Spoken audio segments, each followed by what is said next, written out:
Unit 3, Recording 6.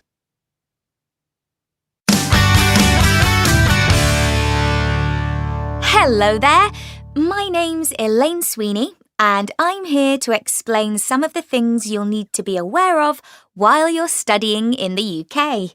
It's great to know you've chosen London as your study destination, and I hope this short podcast helps you prepare for your trip.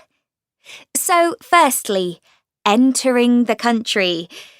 When you get to passport control at the airport, they may tell you that you are required to register with the police. There's a link on our website to help you with this. But remember, if you have a short-term study visa, then you're not required to register. In other words, if your visa says you're allowed to enter the country for up to 11 months, then this doesn't apply to you.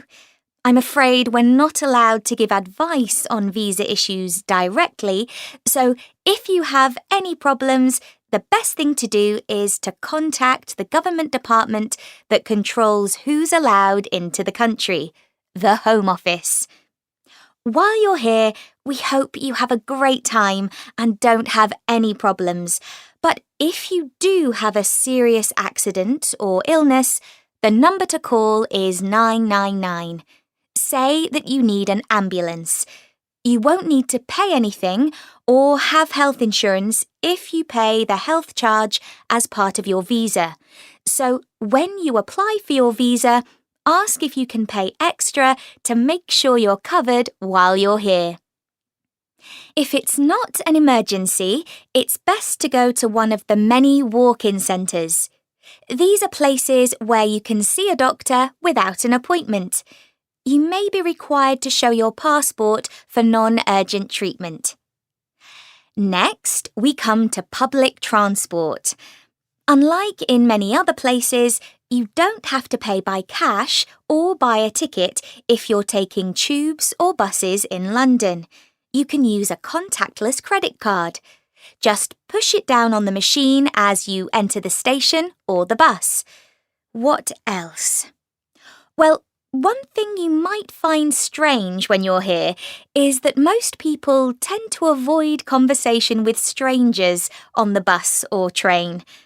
Oh, and to avoid troubling other passengers, you should wear headphones if you're playing music or watching videos on your phone.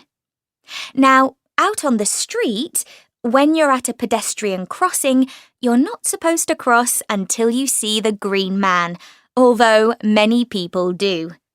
Oh, and one more thing. When you're crossing the road, remember that we drive on the left-hand side of the road here. And finally, to finish off for today, I'd just like to give you some advice on ways of greeting people when you meet them.